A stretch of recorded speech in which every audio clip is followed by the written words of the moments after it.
Good day, everybody. So, this is your instructor for the subject readings in Philippine history, and this is our lesson 1.1 from our first module, Introduction to Philippine History, or rather, Introduction to History. So I would like to share to everybody that all of this information were synthesized and were from the two most wonderful authors of this Readings in Philippine History module, ScSc 12n. They are Sir Dean Raffel Fernandez and Sir Errol C. Fernandez from the VSU Bye campus. So let's start.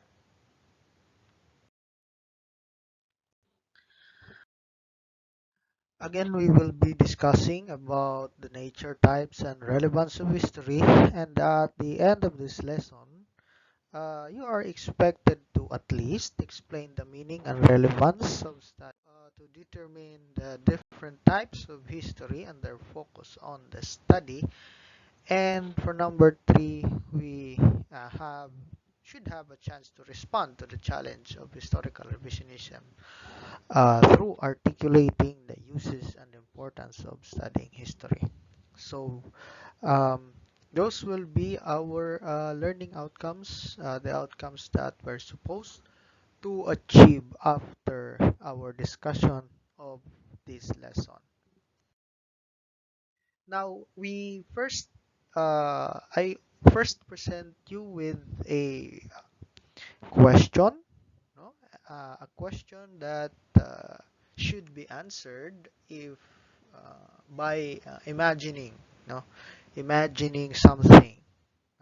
What is this situation? So imagine you are in a situation, no, that you have been uh, or para doon mga waray pa mag-agi, hin uyab-uyab or hin having uh, love of your life from the opposite sex. You can also imagine an love of your life gihapon like a friend or tawag ini a family member, no, nga medyo nagkamay-ada kamo hindi rin maupay nga ah, relasyon, no. Imagine looking at the photo of that former love, no. Imagine the situation. When you're looking at it, you wonder why it was over, what went wrong, what could you have done better, no? And how have you been so far? In the case of a friend, in the case of a family member, what happened, no? Diba? In these kinds of situation, many things will come to your mind, especially um, those things nga you ought to piece together. You try to piece together so that you can see the whole picture of what happened. No? So sometimes this is the situation that we experience. If you are imagining it right now, I'm sure that if you had a relationship with a person, whatever kind of relationship may be, and then you went into a falling out with each other, chances are when you look at your pictures on Facebook or if you have an album where you were together, you will really ask these questions even though masiring kita. Okay, move on na kita. Let's just move on. Yeah. Or past is past. That's already done. No? However, you cannot deny the truth that when you look at that picture, you will really imagine and try to piece out the things that happened, why you had such a falling out. No? So, these questions that will be going in your mind will, or rather, this is just personal, no, on a personal scale. However, these questions are also similar to the study of history and the essence of what history means. No? A people, sometimes a people, when they look at monuments, when they look at monuments symbolized by it can be symbolized by the photographs, no, that you have with the person you had a relationship with. You look at monuments, you ask and remember what happened. Why did we have such memory, and what happened, and where we are right now? So that is the question now. Why is history relevant? No? How does history give meaning to the present if it speaks about the past? This is one of the paradoxes in the study of history, or I think it's called antithesis in literature. You know, How does history give meaning to the present if it speaks about the past? This is really the essential question in the study of anything historical. So, to speak of history, the first thing that comes to our minds is about the events. Okay, there is no other way to define history but to talk about the past. However, in history, it is not just about talking about these events. There is more in history that we can get from. Now, if we only look at history as events, somehow, nothing special about it. No, you look at your name and then you see your name. Your name is part of history. Your name is not present. It's actually from the past already. When your name was created, it's actually from the past. You look at your name. You always look at your name. It doesn't seem special anymore. Just like the facts, when you see at the facts of a matter of a historical document, you look at it, it doesn't seem special anymore. There's nothing to it. No? Now, within the course of our educational years, all things mentioned about Philippine history are just the same. So, parehas lagi hapon it nananabo in the field of Philippine history as what you have watched on YouTube video nga kung gin pasa iyo, no?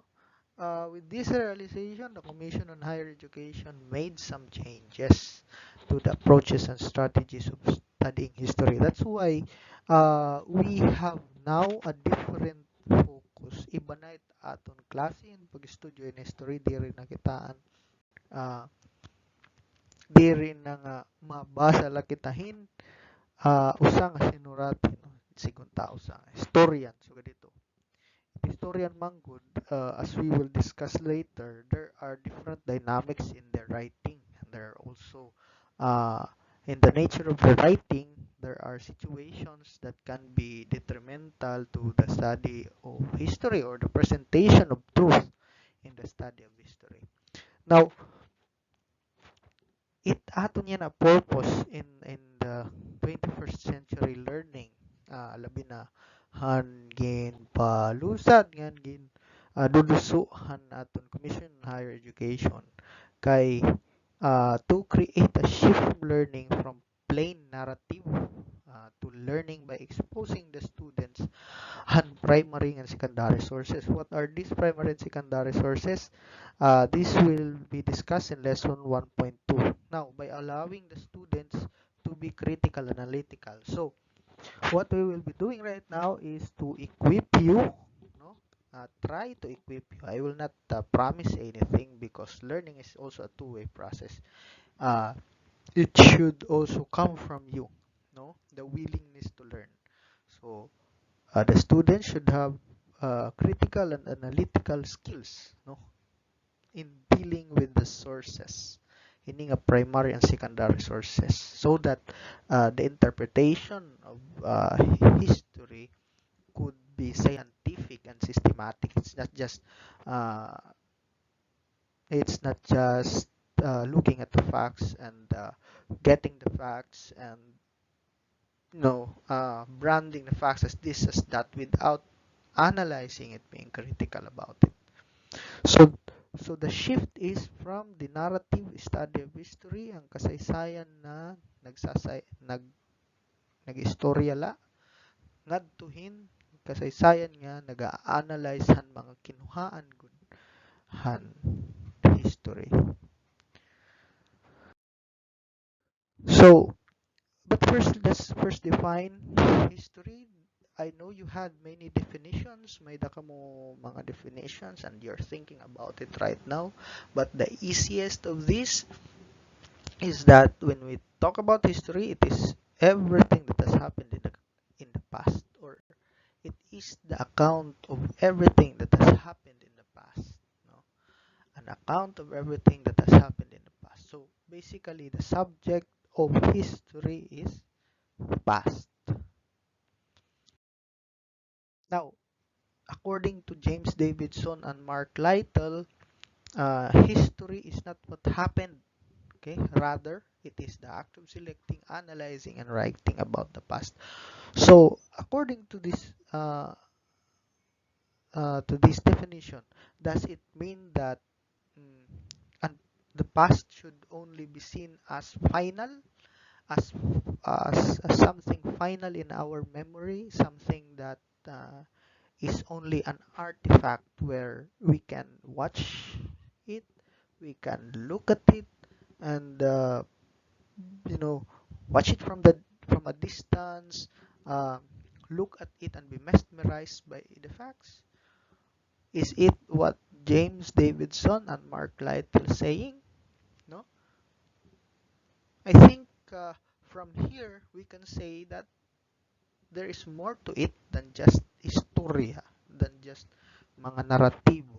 There is more to it. No, it is about interacting, as what Davidson and Lytle is implying, that history is an act. No, it's not just about uh, reading. Although reading is an act, it's not just about passively receiving, but it is also analyzing and writing about it. So it's like this. No? It's like this. Imagine you are in a dark place. No? You're walking at 12 p.m. or 12, no, not 12 p.m. at 12 midnight. No? When you're walking at 12 midnight in a place that has no lights, no street lights, no lights.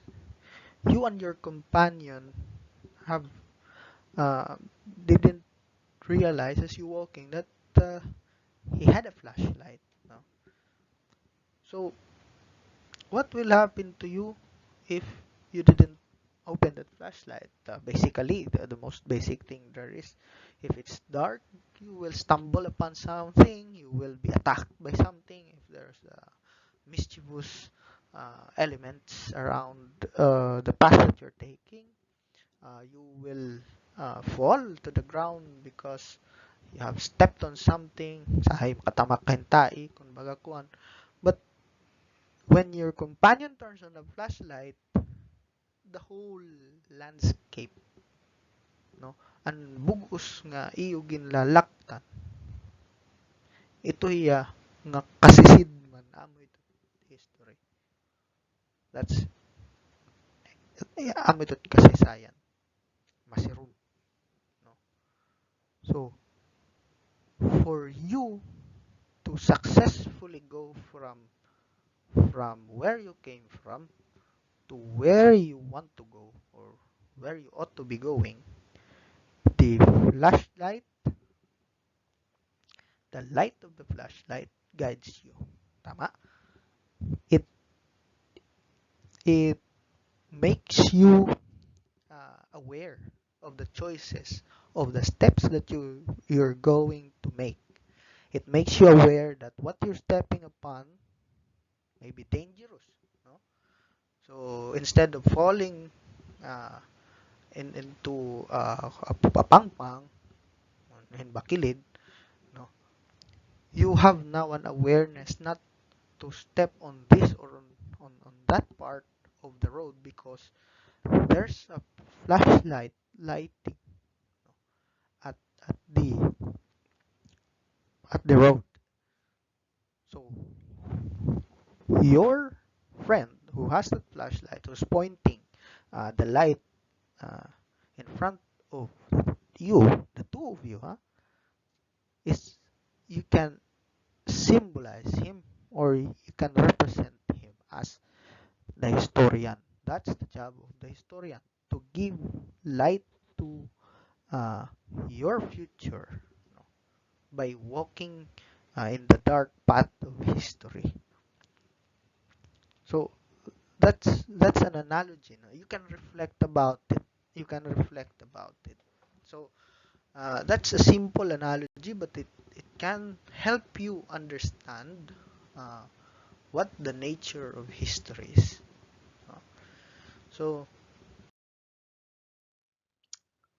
the part of the historian, the selected happenings are not only narrated but also analyzed.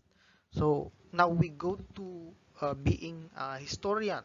So does this mean that they only get what they want, the facts that uh, they they have about the past, and then put it in like somebody who just want to make salad, uh, unconsciously mixed it up just you know to make something?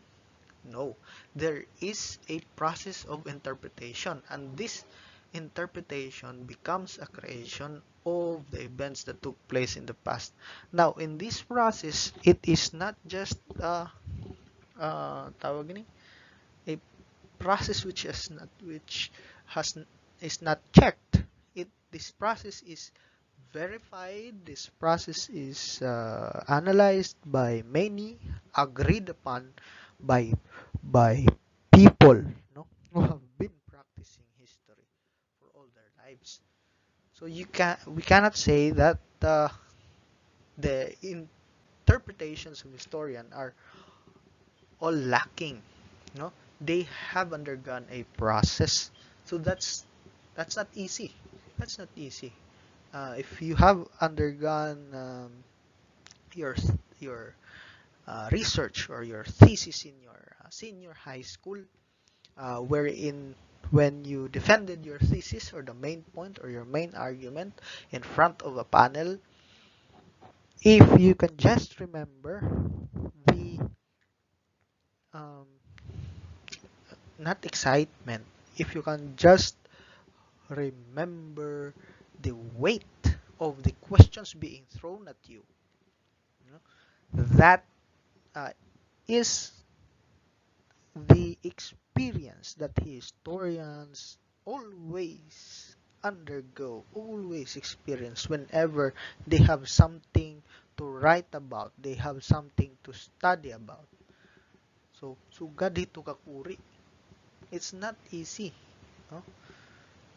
Many will be attacking you, many will be criticizing, skepticizing about your work. Now, your task as a historian is to really be grounded on your interpretation. You know, really look for the holes of your interpretation, that your interpretation do not falter, or your interpretations do not falter in the face of uh, questions, criticisms, and the like. So, but this brings about the fact, no? Because historians are also people. And when you talk about people, if you remember your topics in understanding the self, uh, people has their own backgrounds. Their backgrounds shape their decisions, be it if that person is a male, some decisions could influence her that would uh, give uh, due mm, emphasis or reward for her identity as a female or as a male. No, If that person is politically inclined to this party, uh, that person could um, have his or her biases towards uh, that certain political party and can influence, no, the way that he will present information, no, regarding history. That is why um, that is the loopholes of writer's bias. No, it can affect or it can influence a writer's view. Why? Because we have now what we call individualism. The individual is free to decide for his or himself. No. However, always remember that the process of writing history is not easy.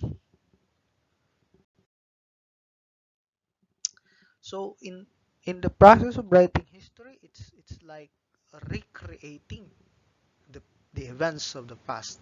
Now, to recreate history means to give new life and meaning to the forgotten past. Um, Yesterday, I was reading about mm, the origins, no, origins of the towns of Leyte, the 22 towns of Leyte, from Abuyog to, I think, uh, basta iningat 22 towns: Abuyog, Javier, Mayorga, Miguel, Tanawan, Tolosa, San Miguel, Burawin, Dulag, it it pains me to imagine that when I read the stories, I realized how little I know. No? I'm I'm a teacher. I'm now working at Visayas State University, which is based in Tolosa, and I didn't even know, no, uh, what the origin of Tolosa is. But more so, it's not just like that. No, what is hard is that I cannot imagine Tolosa in the 16th century. No? I cannot imagine Tanawan or Palo in the 16th century, in the time when the Spaniards were here. I cannot imagine what Burawin or Dulag was like when the Japanese came, or I I cannot feel how the people of Balanghiga during the American occupation in 1901 were feeling, no, when they attacked the Americans, no, in that famous Balanghiga encounter, or some historians say Balanghiga massacre. So it pains me to think that I cannot imagine these things. But you will ask me the question, well, why imagine, sir? Move on. Yeah, okay, I have moved on. It's not even me, no? However, you cannot deny that there is a part of you that do not, if you do not remember this, there is a part of you that is lacking. How can I say that I am Waray? How can I say that I am a part of this, of Leyte and Samar, if I don't know what Leyte means? Di ba ikaw nga, naging papagaanan ka? What's the meaning of your name? What's the meaning of Maria? What's the meaning of Lourdes? What's the meaning of Robert, Rodrigo? Uh, all those all those questions are thrown upon you. Do you have anything to answer? No. And if you have nothing to answer, what does that make you? Does that makes you a functional person? Of course, it doesn't affect you. However, it leaves a hole in your identity. You don't know where you come from. Diba? You don't know the sufferings of your people at the unang panahon. And I would gladly say, I'm glad I didn't suffer like them. Because the Moro raids, because the Japanese invasion, because the American occupation were very harsh. No, I didn't want to experience those. But how can I say that I don't want to experience those if I don't know what happened? And I don't know how grave the situation was. Di ba? Madali lang sumiring. Uh, the Spanish occupation was a very difficult time. Why, sir? Because uh, Spaniards were very oppressive. Uh, inaano nila yung tao, ano yung tawag gini? Pinaparusahan nila yung tao ng walang hindi makatarungan yung kanilang mga ginagawa sa mga tao. So you ask now your teacher, how sir? Bakit hindi naman makatarungan? Sila naman ang nagdala ng Kristyanismo dito. They gave us Christianity, they gave us God. Ba? Ganito. Then the professor will hindi na makakaimik. If that professor has no imagination, has no sense in recreating his or her society in the context of that history. But if that if the teacher or if the person you ask that question to told you in detail, okay, they gave us Christianity, but did you know that in those times uh, a person or a farmer has to pay a certain amount of reales. That's the currency in era time. A certain amount of reales, no, which was uh, more than what they could earn for a year. They should pay, and it is listed in these sources, in these sources, in these sources. They should pay a certain amount of reales to the parish, no, as tax. And the amount of that reales, the amount of that payment is more than what the farmer gets for a year. No? Baga nakahinga-hinga na ladan mga farmer naton han. Yan ang panahon kay baga it not tiupi paton aton na lang mga kalahi. However, it is still unjust. But if you just imagine that thing, no, the farmer would toil, the technology is not that good. There were no tractors. Your education is not full enough. You're in that time of the Spanish era, tapos uwaton kala. Then that recreation of the past gives you a deep understanding and most of all empathy so to the people who have gone before you. And creating this empathy reinforces your identity and your idea of yourself and your community. So that's how recreating history means. May connection ka mo kay gimpresentahay mo nga sugad din kakuri. Tungod kay na feel mo nagkakaada kahin kaluoy iya connection iya kalabutan hito nga imo nga ito nga tao nga naunay mo. Thus, one of the goals of the 21st century education is to adapt the approaches and strategies of learning into the digital world. Why? Because the digital world has the potential, no, has the potential to recreate our narratives, our history. So that is the act right now that we are going to, no, the 21st century ways of knowing, approaches and strategies of learning. Mga bag-o nga mga pamaagi in pag-aram nga mangkakahatag aton hin simpatiya ngadtuhan aton kasaysayan kinahanglan pagatman, no? So another nature of history that we can consider is it studies the present in the light of the past. If we go back to the analogy a while ago about the dark place that you are walking into, you can really see, no, that the the past is a uh, dark world which you need some light, no, to tread upon. So this may mean a lot of things, but the main thing is that the study of history should function for the present. And how could this how could we do this? By reflecting, no? By reflecting on the documents, no?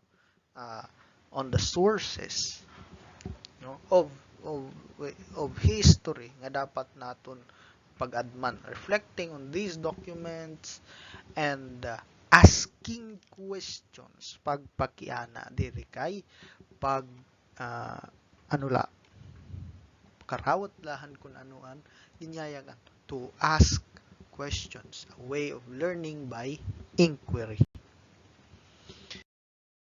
So now we go to the historian's reliability again. Sir, paano man magre-reflect nga itong mga historians are also people, as what you said. They are also prone to committing errors. They are infallible. As I said, no matter how they try not to be biased on their analysis and interpretation, may danira tendency nga masugad. However, do not lose faith in the process of science and systematic analysis.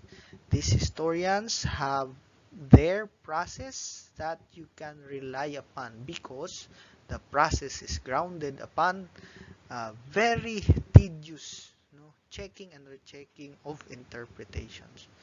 Do not worry about that.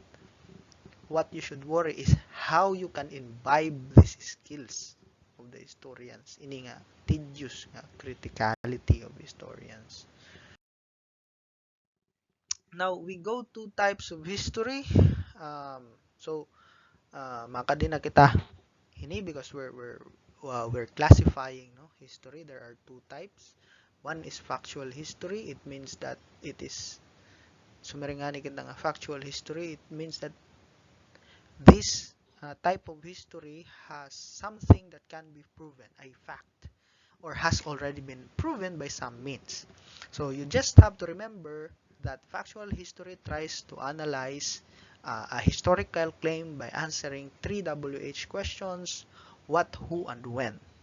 Now we also have a speculative type of history, which means something that can be viewed from a different theoretical perspective or lens. Now, this type of history answers the question why and how. This is a kind of inquiry that uses counterfactual speculation of historical events to reflect our present society and the social construct of memory. For example, we can glean sometimes, we can notice that in the writing of history, I will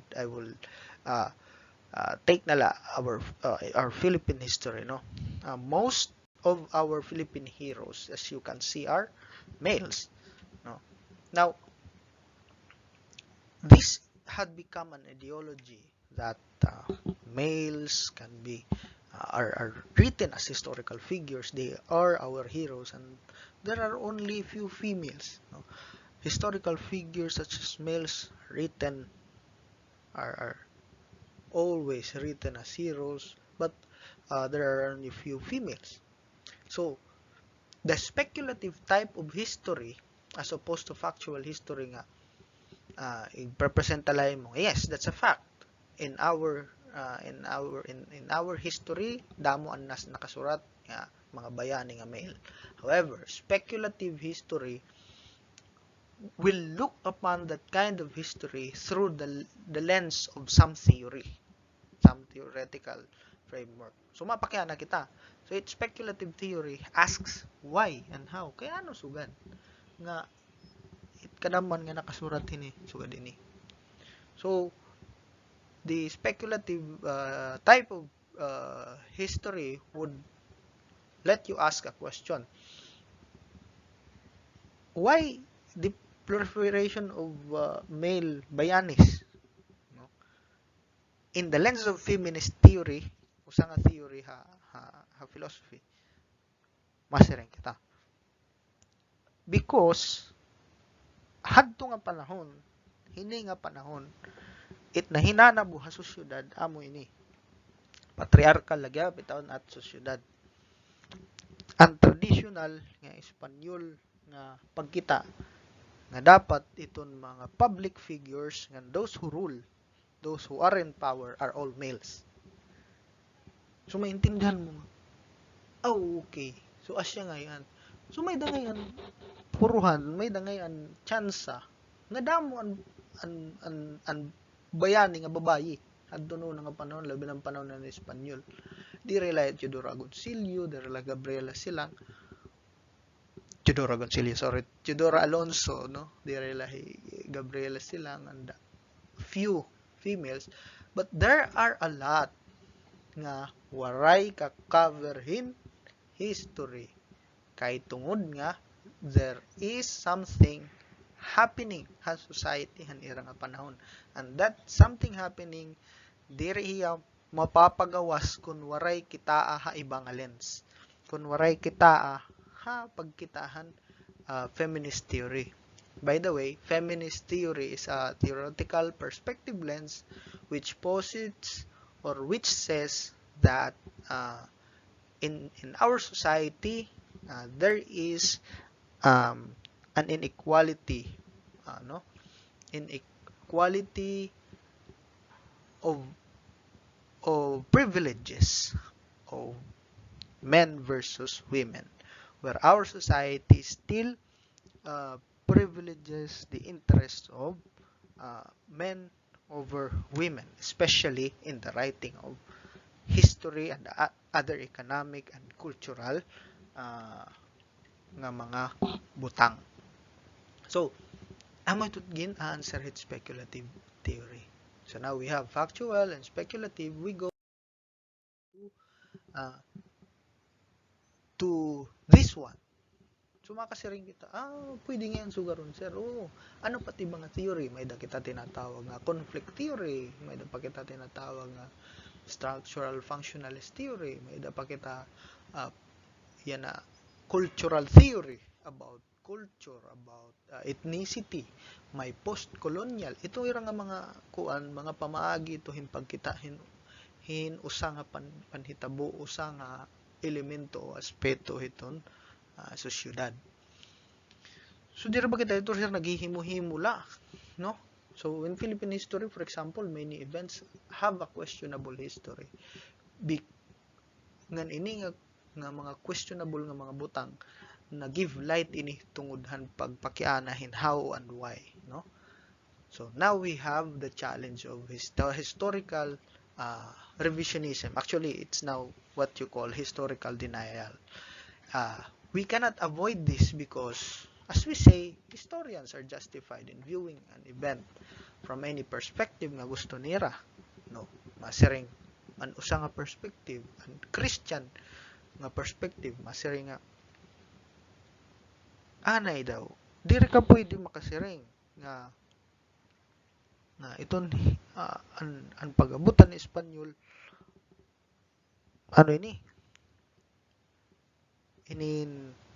nagdarahin puro sila karautan ang bugos ng Pilipinas. Dili ka pwede makasiring ito kay nagdaragyapan Espanyol han Kristyanismo, ginpakilala han Espanyol han Kristyanismo, ginbuligan han mga misyonaryo han mga sundalo nga Espanyol, han mga mulupyo han mga pupro han Pilipinas, labi na Kabisayan, nga sinusulong kanunay hin mga Moro, nga mga Muslim or mga taga mga tulisan tikang Mindanao. ang mga Kristiyano nga mga sundalo han ginhadihan ng Espanya ang usahan mga nagbulig nga mapugnan no? Ini nga mga pagpanlupig. So di ka makasiring sugad. Ano sa naman nga historian masiring liwat anay nasiring nga kuan maraot gud in Espanyol. So mering masiring liwat tiya kay post-colonial perspective tiya masiring anay. Oo, tinuod dito. Bumulig hira kay pero siya amon nakasurat. Ang nakasurat bumulig hira pagpuy-puy hini nga mga Moro Raiders. Pero una nga pagyana hinuman na nagsurat ito nga mga nakasurat. Siyahan mga Espanyol nga mga misyonaryo.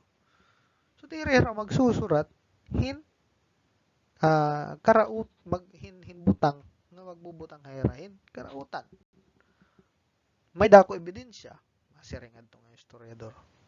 Inian ako ni ebidensya papakita dinhi nga ang kinahanglan baydan hin usa nga tawo hadto nga panahon hin usa nga mag-uuma sugad hini ang kantidad nga kun aton ko ikwintahon an iya nakukuha us ka tuig labaw pa niya binabaydan ngadto kura paruko kontrahan iya nakukuha niya bubos nga tuig nga halin man ngani bisan pa niya mga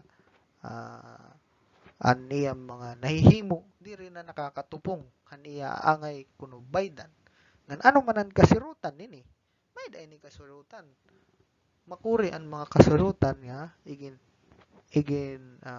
papahamtang hadton diri mga nakakabayad so yan na oo sigunta bumulig ito nga mga Espanyol han pagpugong han mga manarakop nga mga Muslim pero hirangahaw iba ngayon nga klase an era pa panulis so nakikita niyo may da pagkakaibahin mga perspektiba nagtitikang hiyahin duduha nga klase hin pagkita hin usang nga istorya so ini nga revisionism magmumulay ko dinhi aton sosyedad no anya na nga panahon yan maraw naman kamo ito kung anot na nanabuhaton niya na no actually this is very timely that Ched now is introducing a new way of understanding history so karog sigon kung damo ngayon aton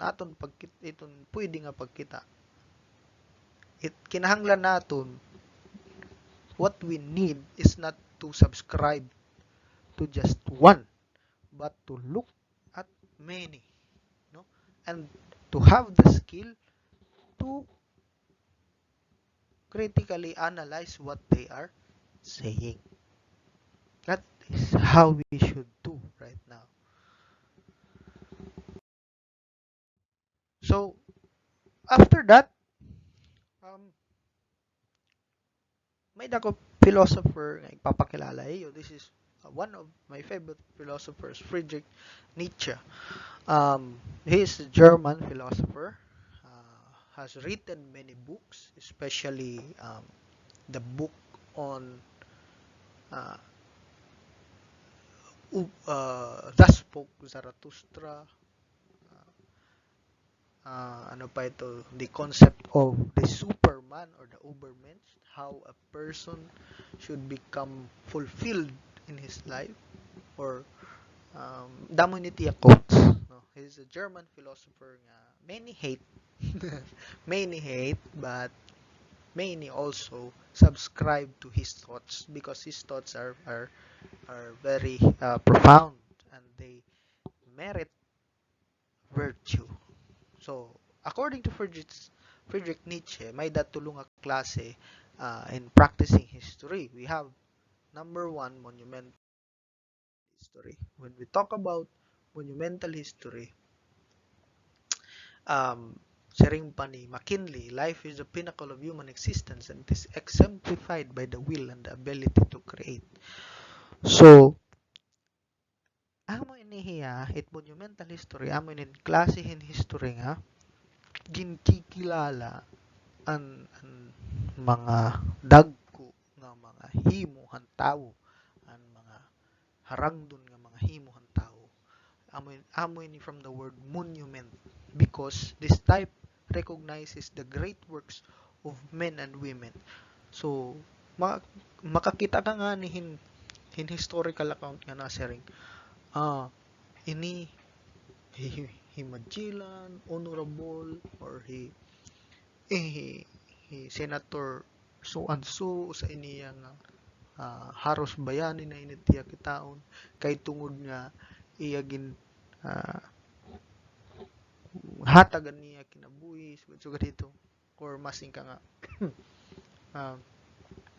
he Rizal ka upay niya nga tawo nga dako niya nahimo nasod kay tungod niya pagsurat hini nga mga nobela, amoy niya mga nahimo agud makaabari mga pangitaan nagkukurit nga mga kabugtuan nga mga Pilipino kadto nga panahon.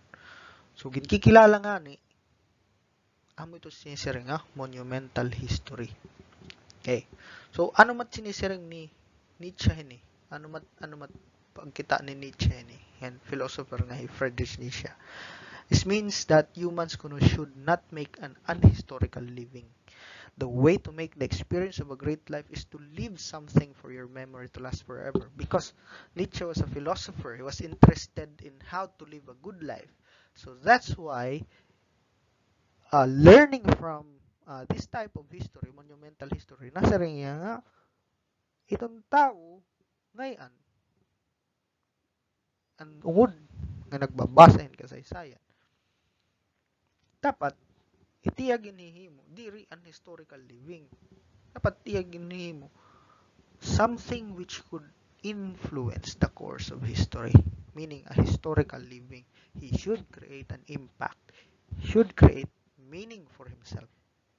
Kamu, no, you students, you can create meaning for yourselves. You can be great in yourselves. Amo ito siring ni Friedrich Nietzsche. Aspire to become some of these human beings and avoid some of these.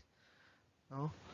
So, you should not make a living nga di ka nakikig-interact mo history. It maupay nga kinabuhi na siring ni Nietzsche.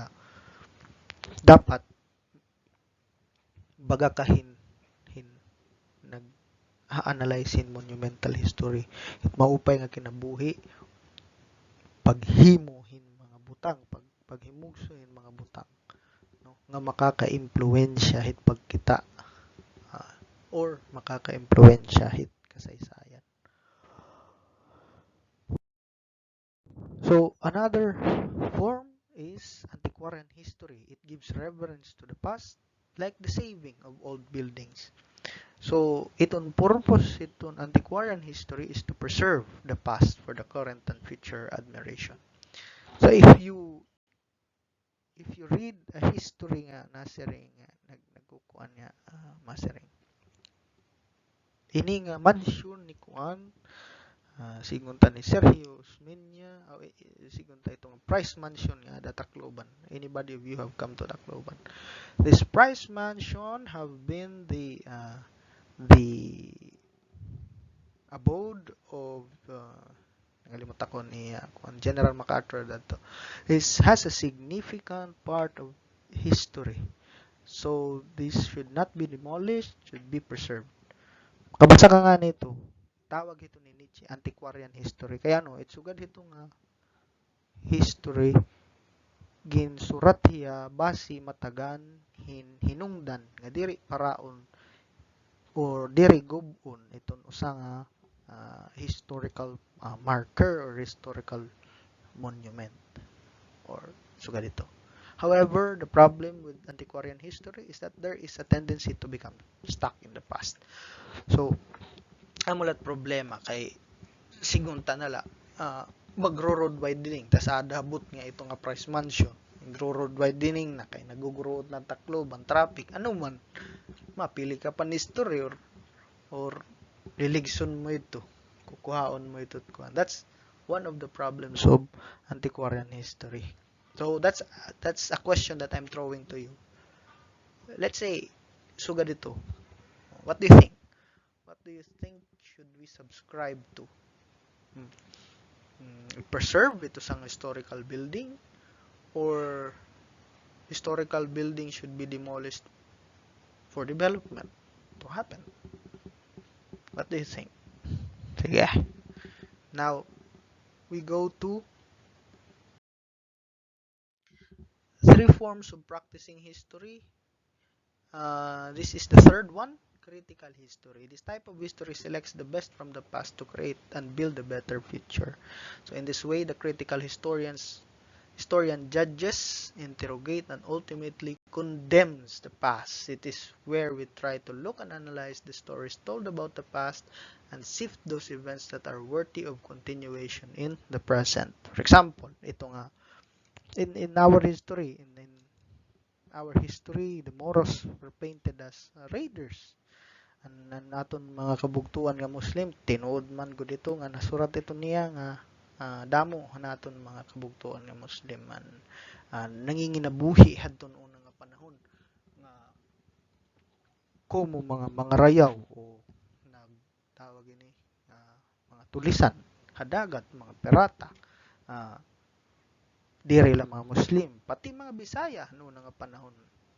Kung maaram la kamo, if you just know the accounts of Visayan raiders, mga tulisan, or pirates. The accounts of Visayan pirates before the Spaniards came, nasiring.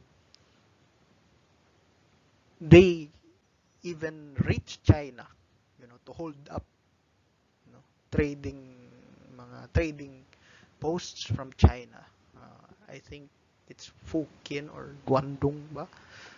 Nangalimot ako basta. In China, labi na ang mga parte nga harani sa Pilipinas, the Visayans go there. And the Chinese call the Visayans Pishiyi, mga tao nga may batik, binatukan nga mga tao may tattoo ba. They are afraid of them. Why? Because these Visayans pillage their villages, get their ransack their homes, steal their goods, no?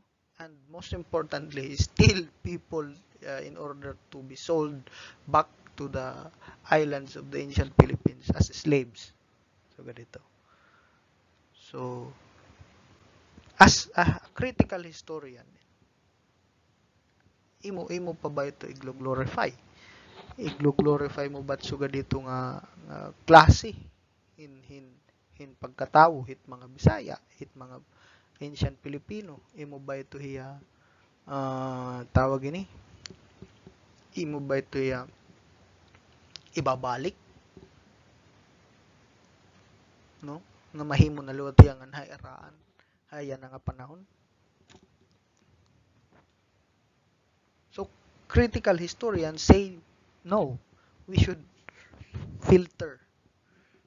So, i-retain tala ang mga kuan, ang mga mag-upay, pero ang mga magraot, igtutdo talagihap. Kaya paano man ako nabaro? Ako nga teacher, paano ako nabaro nga mo ito na tab? Igtutdo talagihap, pero usa nga klase yung pagtutdo nga di mo nabubuhaton. Para mga Germans and Americans long ago, until now, the Germans, although unfair gadudog, may dagadudog injustice.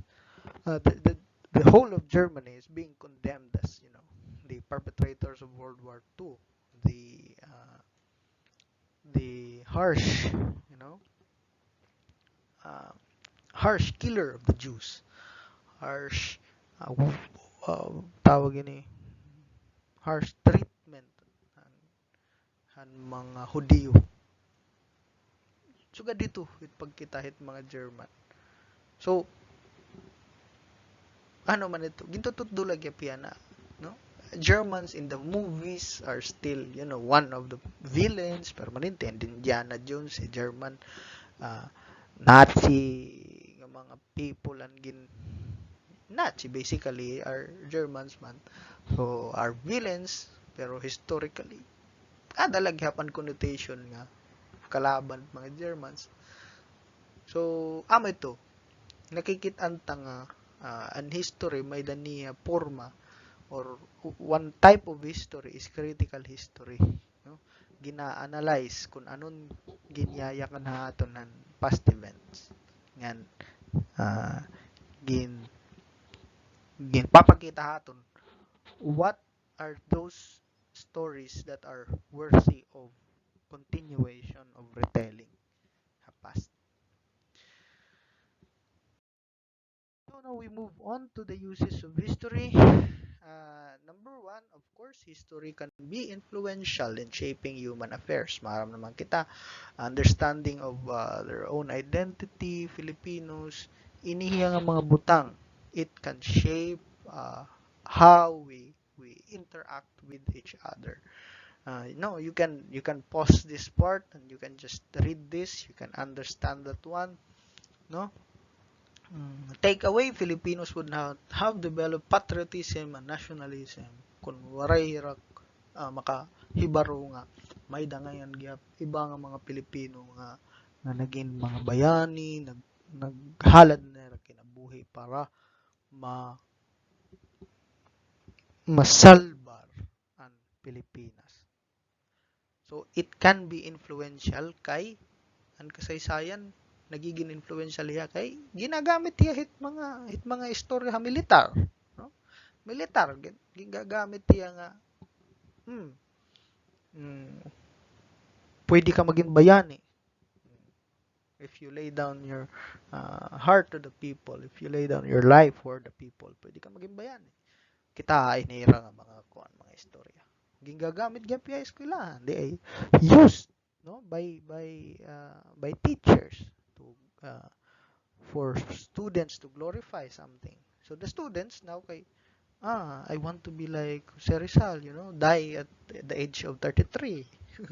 So nahihimo yan nga nakaka-influence siya sa human affairs. History also provides informed perspectives about the world. So kanina naton discussion about naglalantugi nga mga perspective. Tungod kay nakita naton nga ay pwede nga kitaon nitong usa nga istorya, a story or a narrative account can be seen through different perspectives. It makes us see the world not just on one perspective, no? We can look at happenings at different perspectives. We can look, let's say for example, we can look at this COVID-19 pandemic as a Christian. No? What does it mean? A Christian perspective nga di rin nag-itmisa waray na an para sa una. Our fiestas are not like nuna, di rin na pwede nga masulod, although maraman ako nga ibahay yun naman matron lagi hap, but di rin na pwede because of the restrictions, no? So ano karong signo nito sa nga Kristiyano, ano lotit karong signo nito sa nga, let's say for example Muslim, no? Ano karong signo nito, let's say for example usa nga babae, no, nga yan na nagduduble na niya trabaho tawag ini ay balay, no, nga work from home naman ba. So by looking at it from different perspectives, we can now have the ability to imagine the whole of society, no, base nag-iiribang mga pagkita. Okay, you can read this one. It's easy to understand. You also have history provides a better understanding of the present situation. Now, this is the most important thing for history. My history teacher back when I was in college would my history teachers back when I was in high school and in elementary, and people would always blurt out, history repeats itself, blah blah blah. However, my history teacher back in college would say, no, it's not true. Sarah Masqual would say, it's not history repeats itself because history is just a story. No? History does not repeat itself. However, people repeat history. So what is the reason why people unconsciously or consciously repeat history? It's either they do not know history or they do know history really well that they can distort, no, how history is written, how history is being told. So the reason for the events in the past to reoccur is man's inability to realize and learn from the lessons of those events. So diri nga ginutrod kasaysayan nga nito istorya la ito. Ang tao mismo nga waray mag-estudyo han kasaysayan o waray hibang kaagan ang kasaysayan o paunan o ka kinahanglan mag-aram kabahin itong kasaysayan. Ito hiya mismo nga tao, amo ito hiya may kakulangan. No? Kaya no, maray ka man, you cannot have informed decisions kay you don't have the idea of history. So that is the use of history, one of the most important uses of history. In fact, last fact ni Miriam Defensor Santiago back in when she was alive, 10 years ago, no? When the SARS-CoV pandemic, SARS-CoV, ansyahan, diri an yan ang corona, SARS dito Middle East, and in Korea, may dito SARS. When the SARS struck back in 2010, I think 2010, 10 years ago, she actually proposed for the Senate to establish a pandemic pandemic response initiative. Bagan sugad ba ito ba? However, that law was, stuck in the past. Waray lanera ko na. Pwede to, okay? They didn't research much. And I don't think if they know at that time nga may na data that in every 10 years there will be a new epidemic or there will be a new pandemic. So, Miriam Defensor Santiago has that historical thinking. No. Dapat nagbabasa kita. Nga mo ngayon ini 10 years would, okay. So, ano matat pwede buhaton in 10 years? MDS was already steps ahead. Although, waray lad to may nabo because of the myriad of problems na nga iyagin kaharap nga waray nagihapon mapansin. But maybe siguro it use sini nga pandemic aton yan is for us to remember, no? For us to remember, not to forget. Hindi rin kita just makuri kung baga kalimtan tala kay mawawaray kita. Amo ito ha. So again, the reason for the events in the past to reoccur is man's inability to realize and learn the lessons of those events. So in summary, we have discussed about the meaning and relevance of history, the changes and process of the study, the definition, we have already discussed that, and the nature nga itong history, di relate to plain narratives. History, though biased, is scientifically analyzed and interpreted. Yes, natural, may writer's bias. And what is the place of history in the 21st century? We have also discussed the types of history. We have factual and speculative, and have touched about revisionism. As we can remember, when we say factual history, the kind of history which answers 3 questions: what, when, where. And speculative type of history asks why and how. And it also presents that history can be seen through many perspectives and lens. We also have the 3 forms of practicing history according to Nietzsche. Number 1, the monumental history. We have the antiquarian type of practicing history and critical type of practicing history. And of course, the uses of history, that history can be influential in shaping human affairs. It provides informed perspectives about the world and provides a better understanding of our present situation. What have we done or what we did not do. So, your learning tasks and activities will be posted in the VSU. Please antabayanan na lang yung mga announcements sa ating GC at sa iba pang mga tawag nito, platforms ng ating announcements. I hope you have learned something for today. And this again is a recorded lesson. You can access this anytime as long as you have internet. So I hope you are doing well. Thank you. We had 1 hour. Thank you very much for listening.